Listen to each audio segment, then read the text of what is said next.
بے قدر و قیمت مت سمجھو، اس سے نکاح کرتے ہوئے آپ اس کے مہر میں کمی کر لو۔ یہ اس کے لیے ہے جو تم میں سے گناہ میں پڑنے سے ڈرے۔ اللہ تعالیٰ نے چھپی دوستیوں کو ختم کر کے نکاح کا راستہ کھول دیا۔ آج ہم ایسے دور سے گزر رہے ہیں جہاں چھپی دوستیوں کے مواقع بہت زیادہ ہیں، اور آج وہ چھپی بھی نہیں ہیں، کیونکہ سوشل میڈیمز کے تھرو ایک دوسرے سے رابطہ کرنا کس قدر آسان ہو گیا۔ ملاقاتیں بھی آسان، مخلوط تعلیم کی وجہ سے کس قدر آسانیاں پیدا کر دی گئیں، برائی کے لیے، ماحول کو بگاڑنے کے لیے، بے حیائی کے لیے کس قدر ہر کمپنی، ہر ادارہ، ہر ایک اس میں اپنا حصہ ڈال رہا ہے۔ میڈیا کا شیئر، پھر تعلیمی اداروں کا شیئر، پھر تعلیمی نصاب کا شیئر، پھر جو ماحول فراہم کیا گیا، ہر اعتبار سے حیا کی حفاظت کہاں جا کے ہوگی؟ حیا کے لیے کون ہے جو آگے بڑھ کے ہمت کر رہا ہو کوئی بات کہنے کی؟ حیا کے لیے کون ہے جو آگے بڑھ کے کام کرتا ہو؟ رکوع نمبر 2 ہے، اللہ تعالیٰ چاہتا ہے کہ تمہارے لیے کھول کر بیان کرے، اور وہ تمہیں ان لوگوں کے طریقوں کی ہدایت دے جو تم سے پہلے تھے، اور وہ تم پر مہربانی فرمائے، اور اللہ تعالیٰ سب کچھ جاننے والا، کمال حکمت والا ہے۔ اللہ تعالیٰ چاہتے ہیں کہ پہلے لوگ جس طرح ہدایت پا کر اچھی زندگی بسر کر کے گزر گئے، ان کے سارے لائف سٹائل کو آپ کے سامنے کھول کر بیان کرے۔ اللہ تعالیٰ نے یہاں پہلے لوگوں کے طریقوں سے ان کے حلال و حرام کے اطوار کو بتایا ہے، اور اللہ تعالیٰ چاہتا ہے کہ تم پر مہربانی فرمائے، اور جو لوگ خواہشات کی پیروی کرتے ہیں وہ ارادہ رکھتے ہیں کہ تم راہ راست سے دور ہٹ جاؤ، بہت بڑا ہٹ جانا۔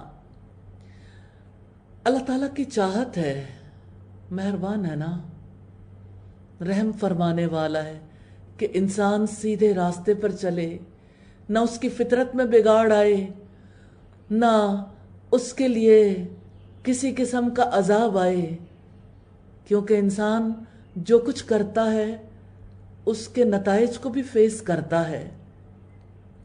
تو جو خواہشات کی پیروی کرنا چاہتے ہیں وہ چاہتے ہیں کہ سب لوگ سیدھے راستے سے ہٹ جائیں۔ مجاہد رحمہ اللہ نے کہا اس سے مراد ہے کہ اہل اسلام اسی طرح زنا کرنے لگیں جیسے وہ کرتے ہیں۔ اللہ تعالیٰ ارادہ رکھتا ہے کہ وہ تم سے بوجھ ہلکا کر دے، اور انسان کو کمزور پیدا کیا گیا ہے۔ انسان کا دل بھی کمزور، اس کے ارادے بھی کمزور، اس کی ہمت بھی کمزور، اس لیے تخفیف اس کے حالات کے مطابق ہے۔ انسان اپنی خواہشات کے آگے بھی کمزور پڑ جاتا ہے، اس لیے اللہ تعالیٰ نے ایسے احکامات دیے ہیں جو اس کی قدرت سے باہر نہیں ہے۔ سیدنا ابو ہریرہ سے روایت ہے، اللہ کے رسول صلی اللہ علیہ وسلم نے فرمایا، بے شک دین آسان ہے، اور جو شخص دین میں سختی اختیار کرے گا تو دین اس پر غالب آ جائے گا۔ صحیح بخاری کی 39 نمبر روایت ہے۔ یا ایھا الذین آمنوا لا تأکلوا اموالکم بینکم بالباطل، اے لوگو جو ایمان لائے ہو، تم آپس میں ایک دوسرے کے مال باطل طریقے سے نہ کھاؤ، سوائے اس کے کہ تمہاری آپس کی رضامندی سے تجارت ہو، اور اپنے آپ کو قتل نہ کرو، بلا شبہ اللہ تعالیٰ ہمیشہ ہی سے تم پر نہایت رحم والا ہے۔ ایمان والوں کو رشوت، چوری، ڈاکے، نفع اندوزی سے اور ناجائز ذرائع سے ایک دوسرے کے مال کھانے سے روکا ہے۔ ناجائز دباؤ سے کسی کا مال کھایا جائے، یتیموں کا مال غصب کیا جائے، ملاوٹ سے حاصل کیا جائے۔ اور اب سوچئے، جو لوگ جتنا ایکسپوئر رکھتے ہیں وہ اتنا بڑا ڈاکہ ڈالتے ہیں، اور جب باطل طریقے سے مال کھایا جاتا ہے انصاف کیسے قائم ہو سکتا ہے؟ انصاف کی تو دھجیاں ہی اڑا کے رکھ دی جاتی ہیں۔ عدل و انصاف کے لیے ضروری ہے کہ سب لوگ حلال کھائیں، جائز طریقے سے مال کو کھائیں۔ پھر فرمایا کہ دیکھو، جائز طریقے سے مال کھانا ہے سوائے اس کے کہ تمہاری آپس کی رضامندی سے تجارت ہو اور اپنے آپ کو قتل نہ کرو۔ بلا شبہ اللہ تعالیٰ ہمیشہ ہی سے تم پر نہایت رحم والا ہے، اور جو شخص زیادتی اور ظلم سے ایسا کرے گا تو بہت ہی جلد ہم اسے آگ میں داخل کریں گے، اور یہ اللہ تعالیٰ پر ہمیشہ سے نہایت آسان ہے۔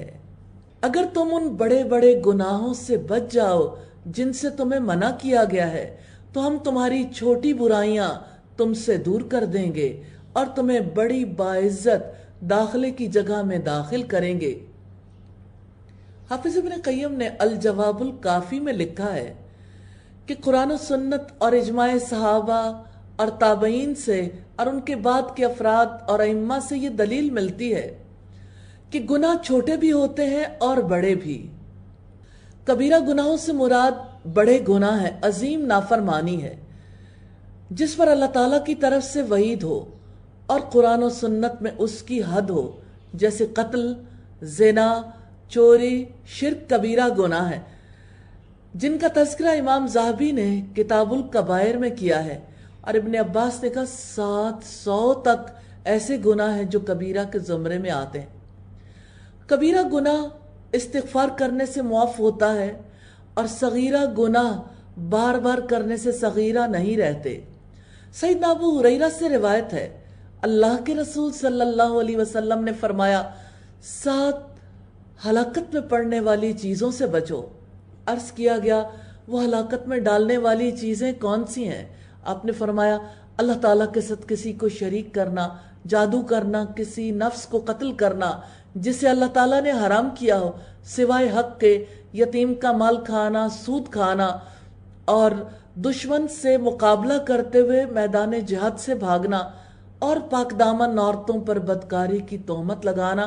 مسلم کی روایت ہے 262 نمبر پر، اور بڑی اہم آیت ہے، وَلَا تَتَمَنَّوْا مَا فَضَّلَ اللَّهُ بِهِ بَعْضَكُمْ عَلَى بَعْضٍ، اور تم اس چیز کی تمنا نہ کرو جو اللہ تعالیٰ نے تم میں سے بعض کو بعض پر فضیلت دی ہے۔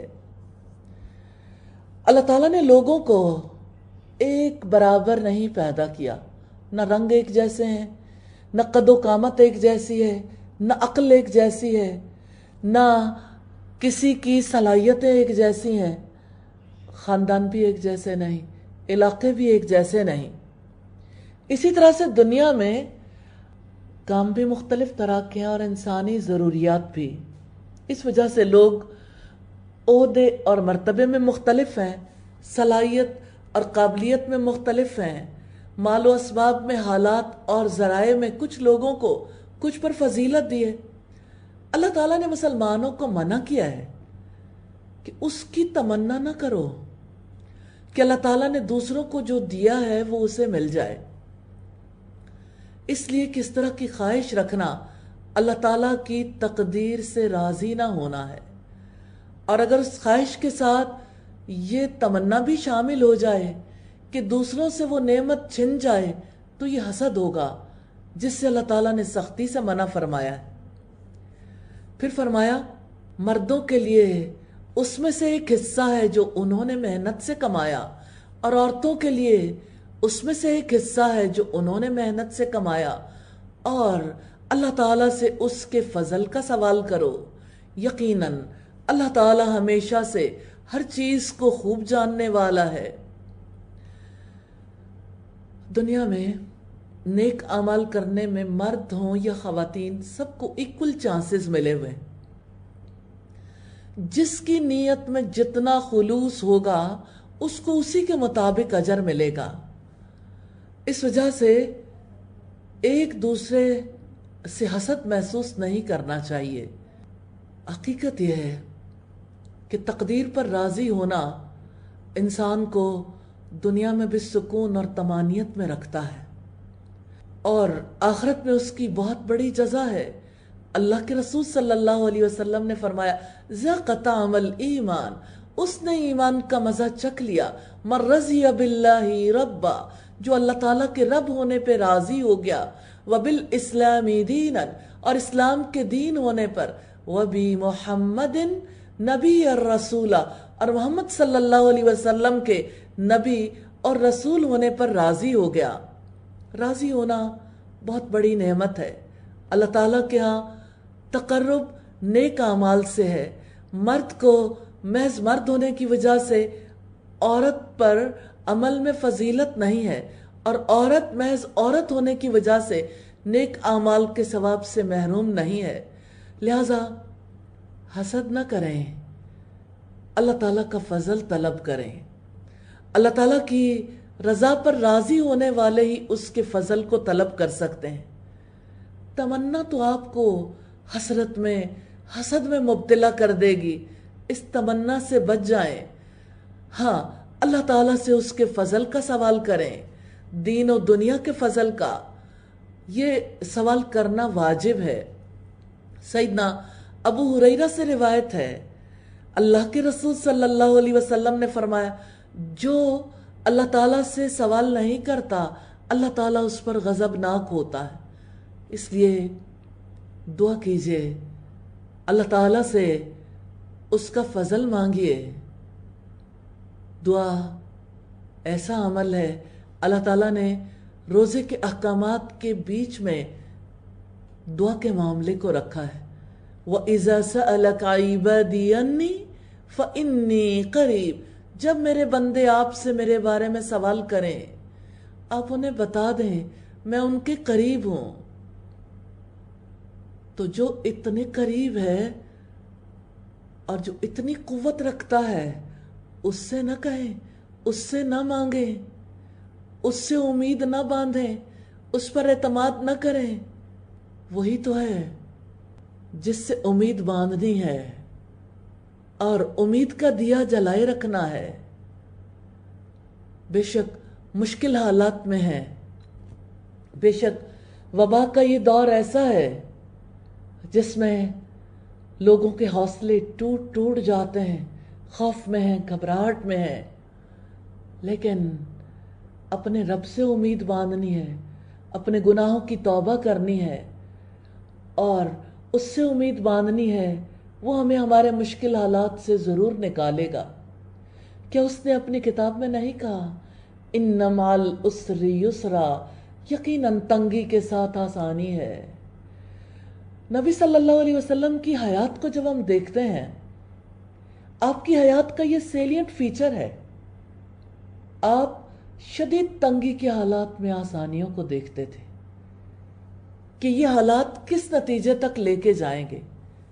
ہمیں اپنے رب سے امید ہے، انشاءاللہ ان سارے حالات میں بہت بڑی خیر ابھرے گی اللہ تعالیٰ کی رحمت سے انشاءاللہ تعالیٰ۔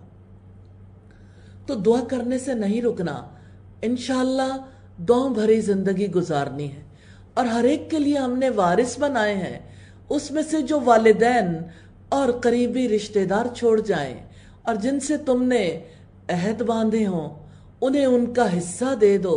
بلا شبہ اللہ تعالیٰ ہر چیز پر ہمیشہ سے حاضر ہے۔ ابن عباس فرماتے ہیں کہ اس سے مرد وارث مراد ہیں۔ ابتدائی اسلام میں یہ حکم تھا، بعد میں منسوخ ہو گیا۔ اب وفائے عہد باقی ہے۔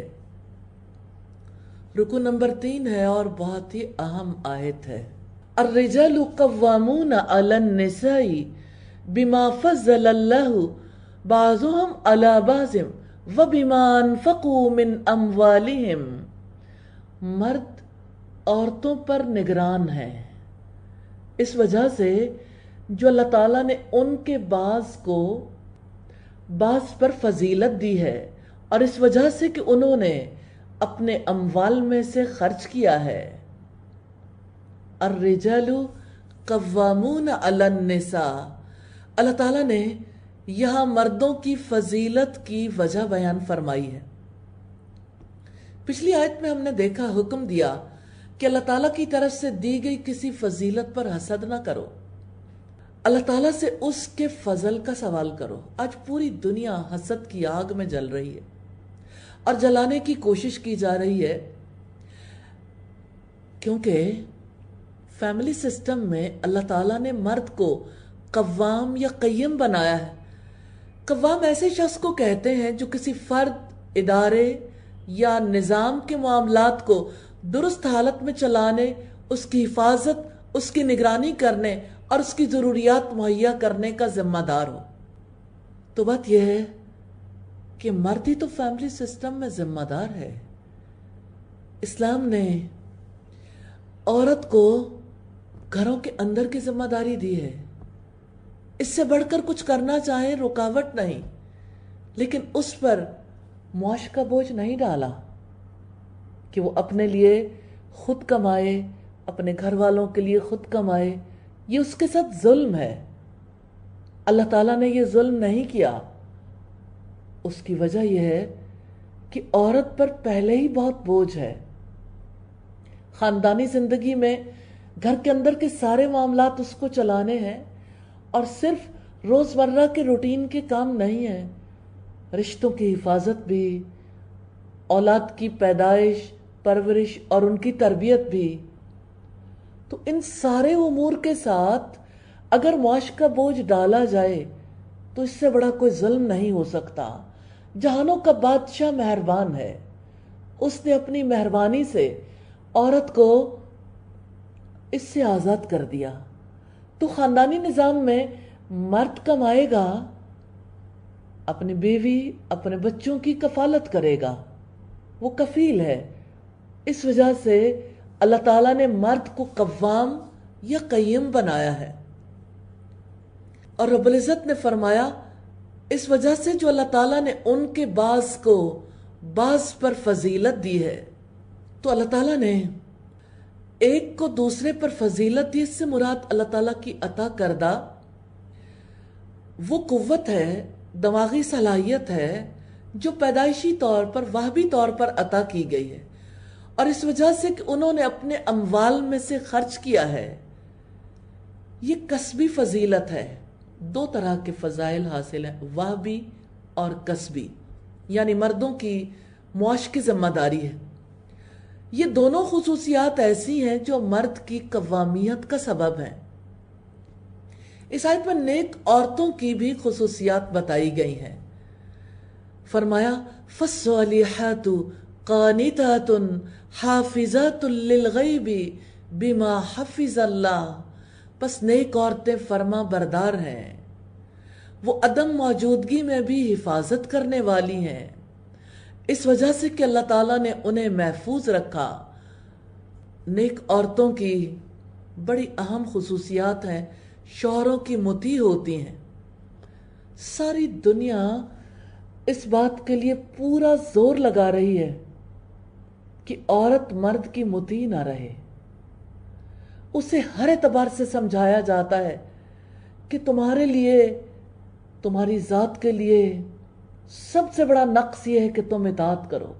جہانوں کا بادشاہ جس نے عورت کو پیدا کیا، اس نے صالح عورت کی نشانی بتائی ہے، فَالصَّالِحَاتُ قَانِتَاتٌ، نیک عورتیں فرما بردار ہیں۔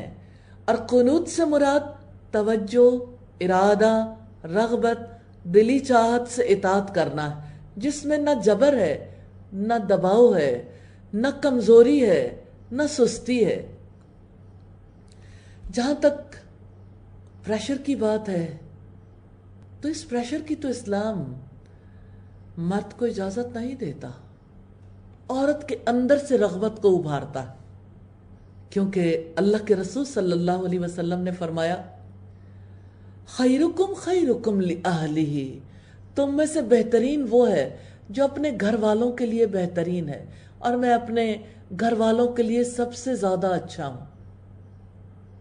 تو اپنے گھر والوں کے لیے شفقت، نرمی، محبت، ان کی کیئر، ان سے شیئر کرنا، ان کے حالات و واقعات کا دھیان رکھنا، ان کی ضروریات کا، ان کی خواہشات کا، یہ سب مرد کے ذمہ ڈالا ہے رب العزت نے، اور عورت کے ذمہ دوسری بات ڈالی ہے، حافظات للغیب بما حفظ اللہ، وہ عدم موجودگی میں بھی حفاظت کرنے والی ہیں، اس وجہ سے کہ اللہ تعالیٰ نے انہیں محفوظ رکھا۔ عدم موجودگی میں بھی اللہ تعالیٰ کی حفاظت کی وجہ سے شوہر کی عزت اور حقوق کی حفاظت کرنے والی ہوتی ہیں۔ یہ بات ہے صالحات کی، نیک عورت کی۔ آپ نے اللہ تعالیٰ کی کتاب سے نیک عورت کی بات پڑھی اور نیکی کو ہی خراب کرنے کی کوشش کی۔ آپ نے نیک ہونا جرم بنایا۔ آپ نے نیک پروین ایک ایسی عورت کو ثابت کرنے کی کوشش کی جو اطاعت گزار ہے۔ آپ نے رب کا مقابلہ کیا۔ ہاں، ہمارے سوشل میڈیا پہ کتنی ایکٹیوسٹ ہیں جو اللہ تعالیٰ کے خلاف اٹھ کھڑی ہوئیں، اللہ تعالیٰ کے احکامات کے خلاف اٹھ کھڑی ہوئیں۔ تو یہ بات ہے نیک عورت کی، جس کی نیکی جب اسے نفع دے گی نا تو آپ کا رب کا مقابلہ کرنا آپ کو نفع نہیں دے گا۔ یہ کام آگ میں لے جانے والا ہے۔ اللہ سے ڈر جائیں، اس کی آگ سے بچ جائیں، وہ کام نہ کریں جس کا نہ دنیا میں نفع ہے، نہ آپ کا اپنا گھر، نہ سوسائٹی اس کا نفع حاصل کرے گی، نہ دنیا میں نہ آخرت میں۔ آخر اس کا آبجیکٹو کیا ہے؟ کٹ پتلی کی طرح کیوں کام کرے مسلمان عورت؟ اس کی ڈور کافروں کے ہاتھ میں کیوں ہو؟ وہ جیسے نچانا چاہے، صالح عورت تو نہیں ناچے گی، نیک عورت تو وہ کام نہیں کرے گی۔ تو نیک عورت اپنی ذات کو کسی کی نظروں کا شکار نہیں ہونے دیتی۔ آپ کلچرلی دیکھیے، ہمارے یہاں پارلرز کی اتنی بڑی تعداد ہے۔ میں کسی کے بزنس کے خلاف نہیں ہوں۔ اگر یہ سب کچھ گھروں کے اندر شوہروں کے لیے ہو، بڑا خوش آئند ہے، لیکن شوہر کو اس قدر بڑے پیمانے پہ اپنی بیوی کی تیاری کی ضرورت نہیں ہے۔ یہ سب کچھ کس کے لیے ہے؟ کیا آپ جانتے ہیں؟ اللہ تعالیٰ کا مقابلہ کرنے کے لیے۔ اللہ تعالیٰ نے نیک عورت کی پہچان بتائی کہ اپنی ذات کو کسی کی نظروں کا شکار نہیں کرنا۔ تو پھر بال اور چہرہ، آنکھیں، ہاتھ، پاؤں، پورا بدن آخر کس کے لیے سجدہ بنتا ہے؟ نیکی تو بھک سے اڑ جاتی ہے نا، نیکی کیسے جنم لے گی؟ اور اب دیکھیے کون ہے پیچھے جو تیار کرتا ہے، جس نے اتنی بغاوت بھر دی، جن کا بزنس ہے، اربوں کا بزنس ہے، کھربوں کا بزنس ہے، make up industry, hair styling کے لیے، اور پھر پیچھے کام کرنے والے اس سے متعلق جتنی چیزیں ہیں۔ اپنا بزنس بچانے کے لیے آپ نے عورت کا ذہن ہی خراب کر دیا، آپ نے گھر ہی توڑ دیے، گھرانے برباد کر دیے۔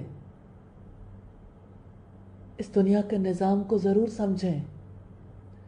ہمارا رب ہم پہ رحم کرنے والا ہے، اس نے ہمیں فطری زندگی گزارنے کے لیے لایا عمل دیا ہے۔ تو جو نیک عورت ہے اپنی عصمت اور عزت کو نہیں لٹاتی، وہ خلوت کے معاملات کو، ازدواجی معاملات کو کسی پر ظاہر نہیں کرتی۔ کل تک تو صرف منہ کی بات ہوتی تھی نا، آج فیس بک پہ، یوٹیوب پہ، آج انسٹاگرام پہ، ہر جگہ پہ این بیڈ روم کے معاملات بھی لا کے رکھ دیے جاتے ہیں۔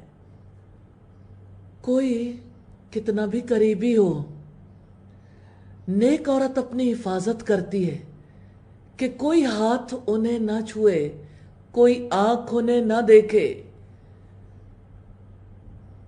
بلا ضرورت کوئی کان ان کی بات نہ سنے۔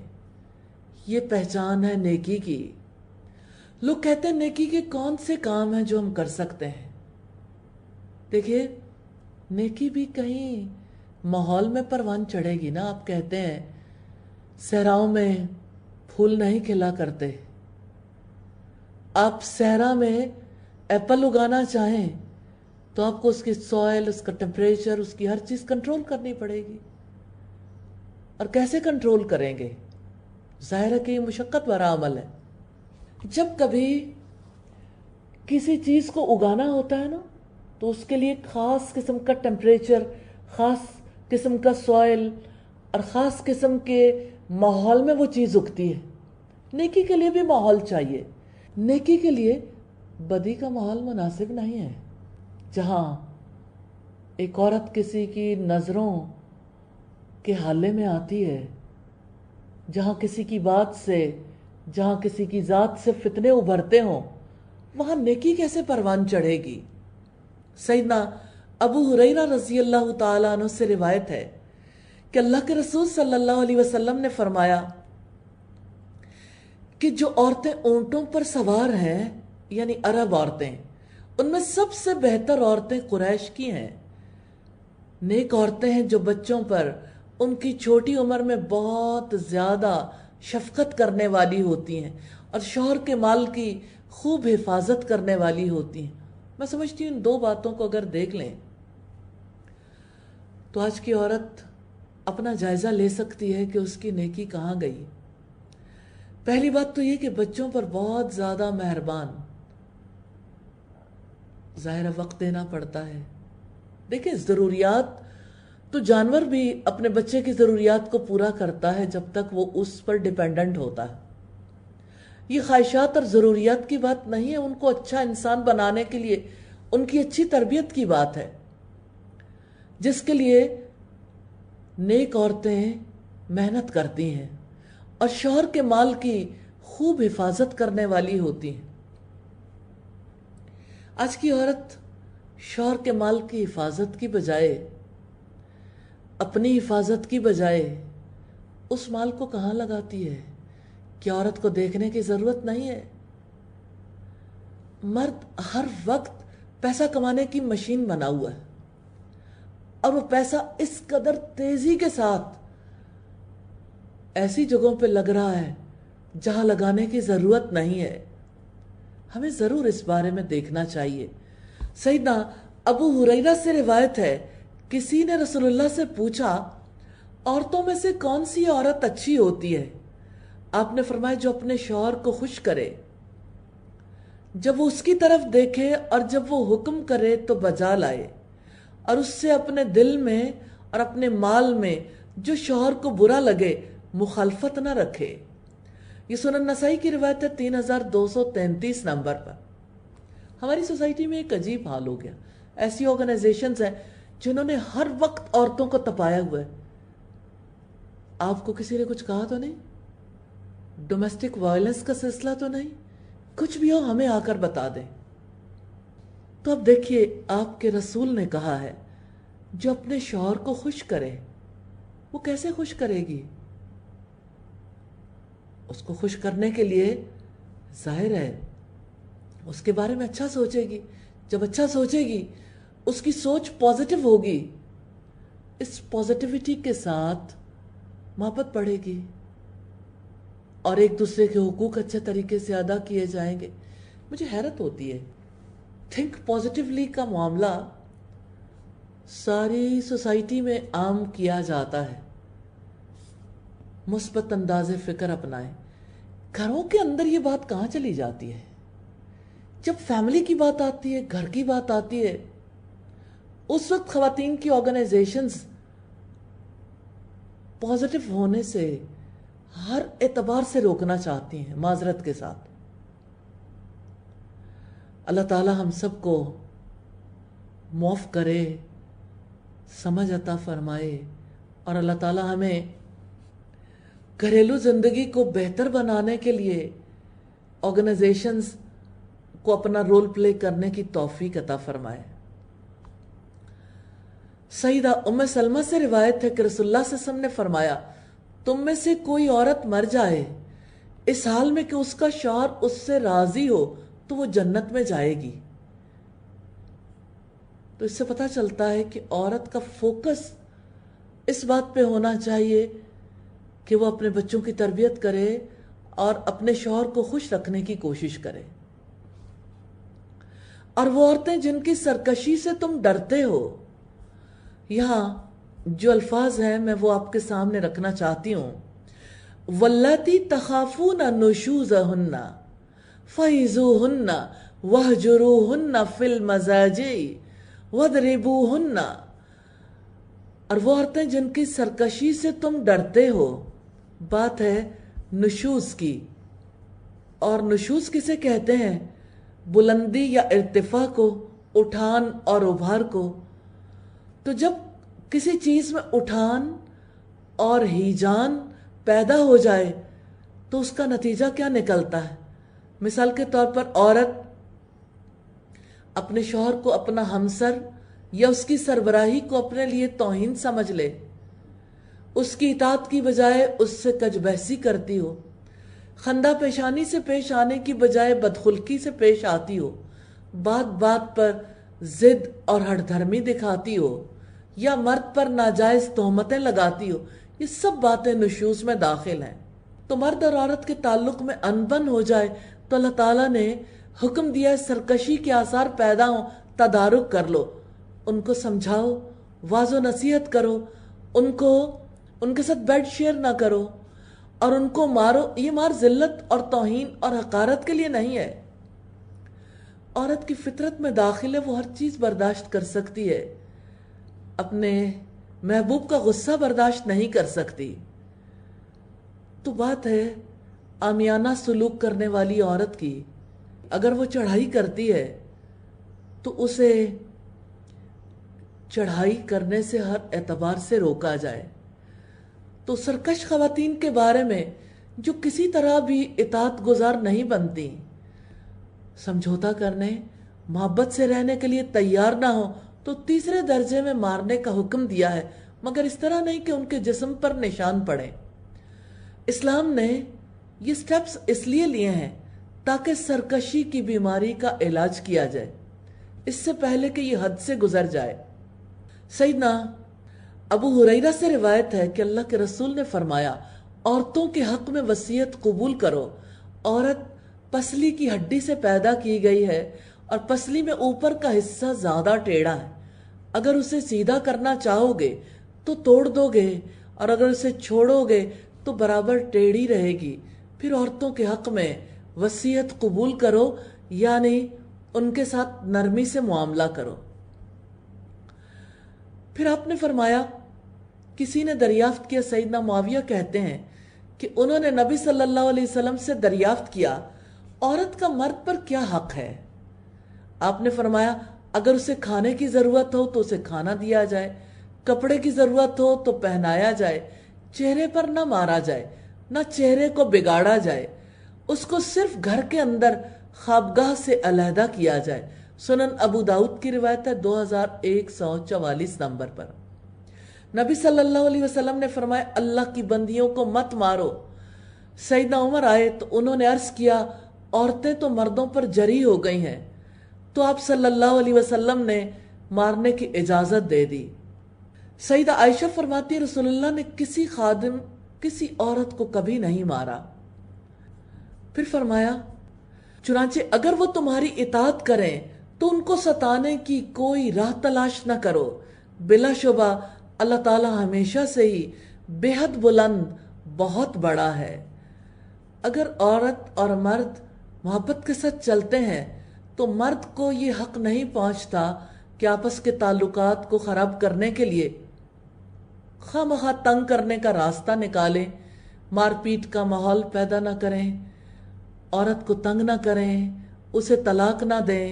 اگر وہ تمہاری اطاعت کریں تو ان کو ستانے کی کوئی راہ تلاش نہ کرو، اور اگر تم ان دونوں کے درمیان مخالفت سے ڈرو تو ایک منصف شوہر کے رشتہ داروں میں سے اور ایک منصف بیوی کے رشتہ داروں میں سے مقرر کر دو۔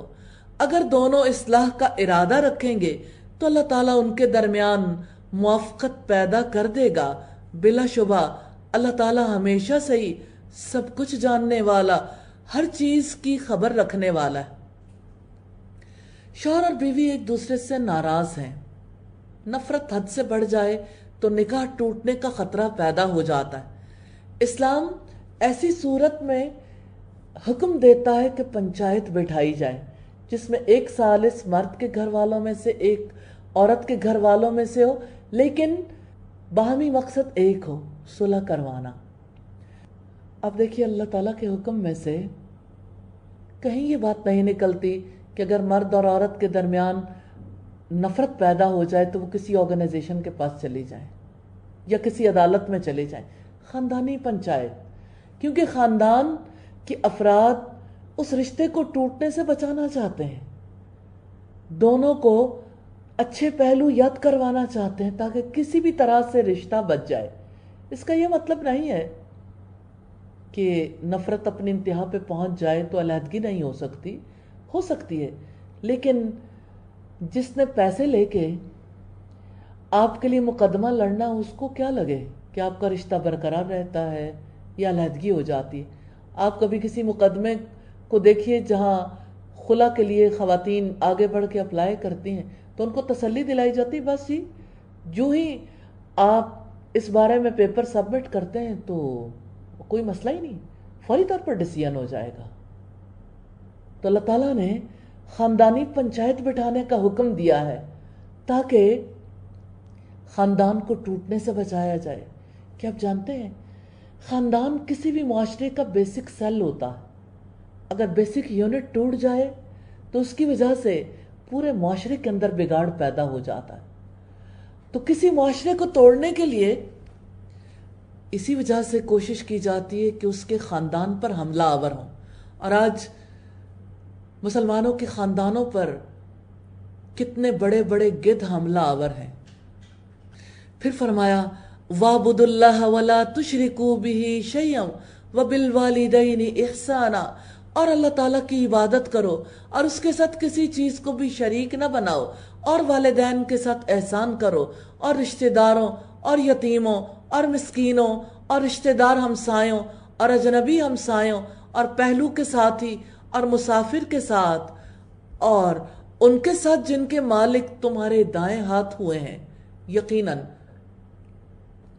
اللہ تعالیٰ ایسے شخص سے محبت نہیں کرتا جو اکڑنے والا، فخر کرنے والا ہو۔ اللہ تعالیٰ کی عبادت کا حکم سب سے پہلے ہے، پھر والدین کے ساتھ حسن سلوک کی بات ہے۔ یہ آیت کریمہ تمام رشتہ داروں کو شامل ہے، خواہ وہ دور کے رشتہ دار ہوں یا قریب کے ہوں۔ اور اسی طرح سے مسکینوں اور حاجت مندوں کے لیے انسان کا دل کھلا رہے، لوگوں کو ترغیب دی ہے۔ اور مسکین وہ نہیں ہے جو لوگوں کے ہاں چکر کاٹتا رہتا ہے، ایک لقمے یا دو لقمے پر راضی ہو جاتا ہے، ایک کھجور یا دو کھجوریں لے کر واپس چلا جاتا ہے۔ مسکین وہ ہے جو اتنا مال نہیں پاتا کہ اسے بے نیاز کر دے، اور نہ کسی کو اس کا حال معلوم ہوتا ہے کہ کوئی اسے صدقہ دے، اور نہ وہ کھڑے ہو کر لوگوں سے سوال کرتا ہے۔ آج جس طرح کی صورتحال سے ہم گزر رہے ہیں، سب سے زیادہ اس وقت تکلیف میں وہ لوگ ہیں جو سفید پوش ہیں۔ جگہ جگہ عجیب مناظر ملتے ہیں کہ کوئی ایک فرد نکلتا ہے راشن دینے کے لیے، اس کو لگتا ہے کہ میں سب سے بڑی خدمت انجام دینے لگا ہوں۔ ایک گاڑی پہ نکلنے والا جب راشن پیکس تقسیم کرنا چاہتا ہے تو ایسا لگتا ہے کہ وہ جگہ جہاں پہ کوئی فرد موجود نہیں ہوتا، اچانک وہ بہت زیادہ لوگوں سے بھر جاتی۔ تو اب سوچئے جب آپ بغیر تحقیق کے، بغیر کسی سسٹم کے کسی کو دینا چاہیں گے تو ایک ہی فرد کے گھر کے اندر کتنا راشن پہنچ جائے۔ یہ وہ لوگ ہیں جو فقیری کرتے ہیں، اور وہ جو اصل میں حاجت مند، ضرورت مند ہیں، ان تک پہنچ نہیں پاتا۔ اللہ تعالی ہم سب کو سسٹمیٹکلی کام کرنے کی توفیق دے اور بہترین انداز سے ضرورت مندوں تک پہنچانے والا بنائے۔ سیدنا ابو سعید خدری بیان کرتے ہیں رسول اللہ نے فرمایا یہ مال بڑا سرسبز و شیریں ہے، تو اس مسلمان کا مال کتنا اچھا ہے جس میں سے وہ مسکین، یتیم اور مسافر کو عطا کرتا ہے۔ اللہ تعالی ہم سب کو ہر طبقے کے حقوق کی حفاظت کرنے والا بنائے، خاص طور پر وہ جن کے لیے سروائیو کرنا مشکل ہو گیا۔ پھر فرمایا وہ لوگ جو بخل کرتے ہیں، بخیلی کیا ہے کہ بندہ اللہ کی راہ میں خرچ نہ کرے لیکن ریاکاری کے لیے نمود و نمائش کے لیے خرچ کرے، اسراف اور فضول خرچی کرے۔ عبداللہ ابن عمر سے روایت ہے کہ رسول اللہ صلی اللہ علیہ وسلم نے خطبہ پڑھا، پھر فرمایا تم بخیلی سے بچو، تمہارے پہلے لوگ اسی بخل کی وجہ سے ہلاک ہو گئے۔ حرص نے ان کو بخیل کر دیا اور ناتا توڑنے کو کہا تو انہوں نے رشتہ توڑ دیا، فسق و فجور کا حکم دیا تو انہوں نے فسق و فجور کیا۔ تو وہ لوگ جو بخل کرتے ہیں اور لوگوں کو بھی بخل کا حکم دیتے ہیں، اور اللہ تعالیٰ نے جو کچھ انہیں اپنے فضل سے دیا ہے اسے چھپاتے ہیں، اور ہم نے کافروں کے لیے ذلیل کرنے والا عذاب تیار کر رکھا ہے۔ نبی صلی اللہ علیہ وسلم نے فرمایا 2 خصلتیں مومن میں جمع نہیں ہو سکتی، بخیلی اور برا اخلاق۔ الہی ہم سب کو ان سے بچا لینا۔ اور جو لوگ اپنے مال لوگوں کو دکھانے کے لیے خرچ کرتے ہیں اور نہ وہ اللہ تعالیٰ پر ایمان رکھتے ہیں اور نہ آخرت کے دن پر، اور وہ شخص جس کا دوست شیطان بن جائے تو وہ بہت ہی برا دوست ہے۔ اور ان کا کیا بگڑ جاتا اگر وہ اللہ تعالیٰ اور آخرت کے دن پر ایمان لاتے، اور جو اللہ تعالیٰ نے انہیں رزق دیا ہے اس میں سے خرچ کرتے، اور اللہ تعالیٰ ہمیشہ سے انہیں خوب جاننے والا ہے۔ خرچ تو وہی کرے گا جو اخلاص اور ایمان کا راستہ اختیار کرے گا، جو اللہ کے وعدوں پر یقین رکھے گا، جو اللہ تعالیٰ سے اجر پانے کی امید رکھے گا۔ بلا شبہ اللہ تعالیٰ کسی پر ذرہ برابر ظلم نہیں کرتا۔ اگر ایک نیکی ہوئی تو اس کو 2 گنا کر دے گا اور اپنے پاس سے بڑا اجر عطا فرمائے گا۔ پھر کیا حال ہوگا جب ہم ہر امت میں سے ایک گواہ لائیں گے اور آپ کو ان پر گواہ لائیں گے، یعنی نبی صلی اللہ علیہ وسلم کو، جس دن وہ لوگ جنہوں نے کفر کیا اور رسول کی نافرمانی کی تمنا کریں گے کہ کاش ان پر زمین برابر کر دی جائے، اور اللہ تعالیٰ سے وہ کوئی بات چھپا نہیں سکیں گے۔ رکوع نمبر 4 ہے، یا ایھا الذین آمنوا لا تقربوا الصلاۃ وانتم سکارا، اے لوگو جو ایمان لائے ہو تم نماز کے قریب بھی نہ جاؤ اس حال میں کہ تم نشے میں ہو، یہاں تک کہ تم جان لو جو کچھ تم کہتے ہو، اور نہ ہی جنابت کی حالت میں مگر راستہ عبور کرنے والے ہو، یہاں تک کہ تم غسل کر لو، اور اگر تم بیمار ہو یا سفر میں ہو یا تم میں سے کوئی قضائے حاجت سے آیا ہو یا تم نے عورتوں سے مباشرت کی ہو، پھر تم پانی نہ پاؤ تو پاک مٹی سے تیمم کرو، پھر اپنے چہروں اور ہاتھوں کا مسح کرو، یقیناً اللہ تعالی ہمیشہ سے ہی بہت معاف کرنے والا، بے حد بخشنے والا ہے۔ شراب کے نشے کے دھت شخص کو کوئی پتہ نہیں چلتا حقیقت کیا ہے اس حال میں، اس وجہ سے نماز پڑھنے سے روکا گیا۔ اور اگر کسی کو نماز پڑھتے ہوئے اونگ آ جائے، وہ سو جائے، تو جب تک اسے معلوم نہ ہو جائے وہ کیا کہہ رہا ہے تو ایسی حالت میں نماز ادا نہ کی جائے تا وقت یہ کہ نیند چلی نہ جائے۔ سعید بن جبیر نے کہا جو تم اپنی نماز میں پڑھتے ہو اسے جان لو، حقیقتاً نماز تو اللہ تعالیٰ کی یاد کے لیے ہے، اور رب العزت نے فرمایا اقیم الصلاۃ لذکری، میری یاد کے لیے نماز قائم کرو۔ اور شراب اور نیند اور ایسی صورتحال جس میں انسان بہت زیادہ بھوک یا تکلیف محسوس کر رہا ہو، اسی لیے نبی صلی اللہ علیہ وسلم نے نماز سے پہلے کھانا کھا رہے ہیں تو پورا کرنے کا حکم دیا۔ اگر کسی کو واش روم جانے کی ضرورت ہے تو وہ پہلے چلا جائے۔ آپ نے ایسے شخص کو جسے بہت شدید نیند نے گھیر رکھا ہے، نیند کی حالت میں نماز پڑھنے سے روکا ہے۔ بہتر یہ ہے کہ ایسا شخص تھوڑی نیند لے لے اور اس کے بعد نماز ادا کر لے۔ تو جہاں تک شراب کا تعلق ہے، ابھی شراب کی ممانعت کا حکم نہیں آیا تھا، تیاری ہو رہی تھی۔ یہ ٹائم مینجمنٹ ہے کہ نماز کے دوران آپ نشے کی حالت میں نہ ہو۔ جب شراب کی حرمت کا حکم آ گیا تو پھر یہ نہیں کہا کہ نماز کے اوقات کے علاوہ نشے کی حالت میں رہنے کی اجازت ہے۔ کیا آپ نے ان لوگوں کو نہیں دیکھا جن کو کتاب میں سے ایک حصہ دیا گیا؟ وہ گمراہی خریدتے ہیں اور وہ چاہتے ہیں کہ تم بھی راستہ گم کر دو۔ اس سے اللہ تعالیٰ کے دشمن یہود مراد ہیں جو گمراہی خریدتے ہیں۔ یہود چاہتے ہیں کہ ساری انسانیت حق کا راستہ گم کر دے، خود گمراہ ہوئے اس لیے سب کو گمراہ کرنا چاہتے ہیں، اور اللہ تعالیٰ تمہارے دشمنوں کو خوب جانتا ہے، اور اللہ تعالیٰ ہی کافی دوست ہے، اور اللہ تعالیٰ ہی کافی مددگار ہے۔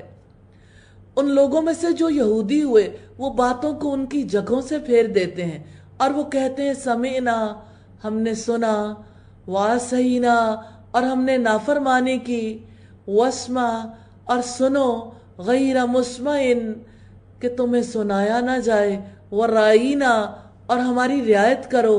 اپنی زبانوں کو موڑتے ہوئے کہتے ہیں اور دین میں تان کرتے ہوئے، اور اگر وہ کہتے سمعنا و اطعنا، ہم نے سنا اور ہم نے اطاعت کی، واسمع وانظرنا، اور آپ سنیے اور آپ ہم پر نظر کرم کیجئے، تو ان کے حق میں بلا شبہ زیادہ بہتر اور زیادہ درست ہوتا۔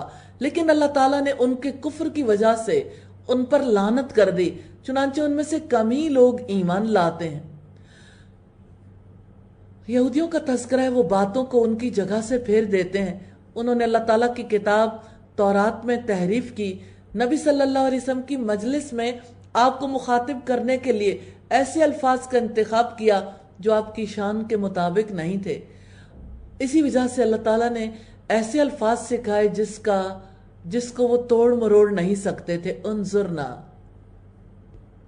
اے وہ لوگوں جنہیں کتاب دی گئی، اس پر ایمان لے آؤ جو ہم نے نازل کیا ہے، اس کے لیے تصدیق کرنے والا ہے جو تمہارے پاس ہے، اس سے پہلے کہ ہم چہروں کو مٹا دیں، پھر انہیں پشتوں پر پھیر دیں یا ان پر لعنت کر دیں، جیسے ہم نے سبت والوں پر لعنت کی، اور اللہ تعالیٰ کا حکم ہمیشہ سے ہو کر رہنے والا ہے۔ اللہ تعالیٰ نے اس کتاب پر ایمان لانے کی دعوت دی ہے۔ کتنے ہی لوگ ہیں جو اپنے آپ کو مسلمان کہلواتے ہیں لیکن اس کتاب میں آنے والے احکامات کو تسلیم نہیں کرتے یا احکامات کو بدلنے کی بڑے پیمانے پہ کوشش کرتے ہیں۔ اللہ تعالیٰ نے فرمایا اس پر ایمان لے آؤ جو ہم نے نازل کیا، اس کے لیے تصدیق کرنے والا ہے جو تمہارے پاس ہے۔ تو اللہ تعالیٰ نے سبت والوں کی بات کی ہے کہ جیسے ہم نے سبت والوں پر لعنت کی اور اللہ کا حکم ہمیشہ سے ہو کر رہنے والا ہے۔ اللہ تعالیٰ نے سبت والوں کو حکم دیا تھا ہو جاؤ بندر ذلیل ہونے والے، اللہ تعالیٰ نے ان کی شکلیں بدل دیں، یہاں چہرے مٹا دینے کی بات کی ہے۔ جانتے ہیں اس سے کیا مراد ہے؟ کسی چیز کی علامتیں اور اثرات مٹا دیے جائیں تو آپ کے چہرے پہ کیا ہے؟ آنکھیں، آپ کا ناک، آپ کا منہ، اگر اس کی جگہ پلین کچھ بھی باقی نہ رہے اور چہرہ پشت کی طرف پھیر دیا جائے، کیا آپ ایسی حالت گوارا کرنے کے لیے تیار ہیں؟ بے شک اللہ تعالیٰ اس بات کو نہیں بخشے گا کہ اس کے ساتھ شرک کیا جائے، اور جو اس کے علاوہ ہے وہ جس کے لیے چاہے گا بخش دے گا، اور جو اللہ تعالیٰ کے ساتھ شریک کرے گا تو یقیناً اس نے بہت بڑا گناہ گھڑ لیا۔ اللہ تعالیٰ شرک کے گناہ کو معاف نہیں کرے گا۔ یہود و نصارہ شرک کے گناہ میں گرفتار ہیں، مصیبت کے وقت غیر اللہ کو پکارتے، اٹھتے بیٹھتے ان کے نام کا وظیفہ کرتے ہیں۔ آج مسلمانوں میں بھی ایسے لوگ ہیں جو غیر اللہ کے نام پر قربانیاں کرتے ہیں، ان کی منتیں مانتے ہیں، وہ بھی اسی طرح سے مشرکوں کے حکم میں آتے ہیں۔ الم تر الی الذین یزکون انفسہم، کیا آپ نے ان لوگوں کو نہیں دیکھا جو اپنے آپ کو پاک کہتے ہیں، بلکہ اللہ تعالیٰ جس کو چاہتا ہے پاک کرتا ہے، اور ان پر ایک دھاگے برابر بھی ظلم نہیں کیا جائے گا۔ آپ دیکھیں وہ اللہ تعالیٰ پر کیسے جھوٹ باندھتے ہیں اور اس کو اتنا ظاہر گناہ ہی کافی ہے۔ رکو نمبر 5 ہے، کیا آپ نے نہیں دیکھا ان لوگوں کی طرف جو کتاب میں سے ایک حصہ دیے گئے، وہ بتوں پر اور باطل معبود پر ایمان رکھتے ہیں، اور ان لوگوں کے لیے کہتے ہیں جنہوں نے کفر کیا، یہ ان لوگوں سے زیادہ ہدایت کے راستے پر ہیں جو ایمان لائے۔ اس وبا کے موسم میں اس آیت کا زیادہ تجربہ آپ نے بھی کیا ہوگا۔ کتنے ہی لوگ ہیں جو اس بات پہ خار کھاتے ہیں کہ آخر صرف مسلمانوں کے لیے دعا کیوں، کسی اور کے لیے بد دعا کیوں؟ دیکھیے، ہمدردی تو سب سے ہونی چاہیے، لیکن جو اللہ تعالیٰ کے ساتھ دشمنی کرے اس سے محبت کے کیا معنی ہے؟ دوستی اور دشمنی تو اللہ تعالیٰ کے لیے ہونی چاہیے۔ اللہ تعالیٰ نے جن کو قابل نفرت سمجھا، آپ ان سے محبت کریں گے؟ کیسی عجیب بات ہے۔ جو بھی دین کی طرف رغبت کرنا چاہے یا جو دین پہ چلنا چاہے، اس کے ہر عمل کی وجہ سے کتنے ہی لوگ ہیں جن کے سینوں پر سانپ لوٹتے ہیں، لیکن کافروں کی ایک ایک ادا پسند آتی ہے۔ ایسا کیوں ہے؟ سوچتے رہیے گا۔ اور ان لوگوں کے لیے کہتے ہیں جنہوں نے کفر کیا، یہ ان لوگوں سے زیادہ ہدایت کے راستے پر ہیں جو ایمان لائے۔ یہی لوگ ہیں جن پر اللہ تعالیٰ نے لعنت کی ہے، اور جس پر اللہ تعالیٰ لعنت کرتا ہے تو اس کے لیے آپ ہرگز کوئی مددگار نہ پائیں گے۔ لعنت کس قدر بری چیز ہے۔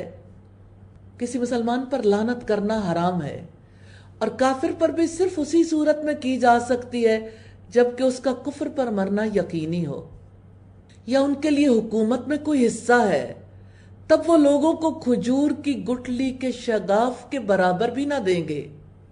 یہودیوں کے بخل کی مثال دی گئی ہے کہ اگر اللہ تعالیٰ کی بادشاہت میں سے ان کا کوئی حصہ ہوتا تو یہ کھجور کی گٹھلی کے شگاف جتنا بھی مسلمانوں کو نہ دیتے۔ اگر ایسا ہوتا تو لوگ بھوک سے ہلاک ہو جاتے۔ یا وہ لوگوں سے اس پر حسد کرتے ہیں جو اللہ تعالیٰ نے انہیں اپنے فضل سے عطا کیا ہے، تو یقیناً ہم نے اولاد ابراہیم کو کتاب و حکمت دی ہے، اور ہم نے انہیں عظیم بادشاہت سے بھی نوازا۔ یہود کی صفت بخل کا بیان ہے، اور اس کے بعد بری خصلت حسد کو بیان کیا جا رہا ہے۔ نبی صلی اللہ علیہ وسلم کا ارشاد ہے، تم آپس میں بغض اور حسد نہ کرو، اور نہ ہی ایک دوسرے سے پشت پھیرو، بلکہ اللہ کے بندے اور بھائی بن جاؤ، اور کسی کے لیے جائز نہیں ہے کہ وہ اپنے بھائی سے 3 دن سے زیادہ ترک تعلق کرے۔ پھر ان میں سے کوئی ہے جو اس پر ایمان لایا، اور ان میں سے کوئی ہے جو اس سے منہ موڑ گیا، اور جلانے کو جہنم ہی کافی ہے۔ یہود نے خود بھی منہ پھیرا، اور ان کی میجورٹی نے رخ پھیرنے کی کوشش کی۔ ان الذین کفروا بآیاتنا سوف نصلیہم نارا، بلا شبہ جن لوگوں نے ہماری آیات کا کفر کیا، بہت جلد ہم انہیں آگ میں ڈالیں گے۔ جب کبھی ان کی کھالیں گل سڑ جائیں گی تو ہم انہیں اس کے علاوہ کھالیں بدل دیں گے تاکہ وہ عذاب چکھیں۔ یقیناً اللہ تعالیٰ ہمیشہ سے ہی سب پر غالب کمال حکمت والا ہے۔ سوال یہ پیدا ہوتا ہے، جب ایک کھال دی دوسری کھال دینے کا سبب کیا ہے؟ بیرونی جلد زیادہ تکلیف محسوس کرتی ہے۔ سیدنا ابو ہریرہ سے روایت ہے، رسول اللہ صلی اللہ علیہ وسلم نے فرمایا، کافر کی داڑھ یا کافر کا دانت احد پہاڑ کے برابر ہوگا، اس کی کھال 3 رات کی مسافت کے برابر ہوگی۔ اور وہ لوگ جو ایمان لائے اور انہوں نے نیک اعمال کیے، انہیں ہم جلد ہی ایسے باغات میں داخل کریں گے جن کے نیچے سے نہریں جاری ہوں گی، ہمیشہ رہنے والے ہیں ان میں ہمیشہ ہمیشہ، ان کے لیے اس میں نہایت پاک صاف بیویاں ہوں گی، اور ہم انہیں بہت گھنے سائے میں داخل کریں گے۔ اور انہوں نے نیک اعمال کیے۔ نیک اعمال کرنے والے وہ لوگ ہیں جو واجبات اور مستحبات پر عمل کرتے ہیں۔ ان اللہ یأمرکم ان تؤدوا الامانات الی اہلها، یقیناً اللہ تعالیٰ تمہیں حکم دیتا ہے کہ امانتوں کو ان کے حقداروں کے سپرد کر دو، اور جب تم لوگوں کے درمیان فیصلہ کرو تو انصاف کے ساتھ فیصلہ کرو، یقیناً اللہ تعالیٰ تمہیں اس کے ذریعے بہت ہی اچھی نصیحت کرتا ہے۔ بلا شبہ اللہ تعالیٰ ہمیشہ سے ہی سب کچھ سننے والا، سب کچھ دیکھنے والا ہے۔ امانت سے مراد ہر قسم کی امانتیں ہیں، چاہے وہ اللہ تعالیٰ کے حقوق ہوں جیسے نماز، روزہ،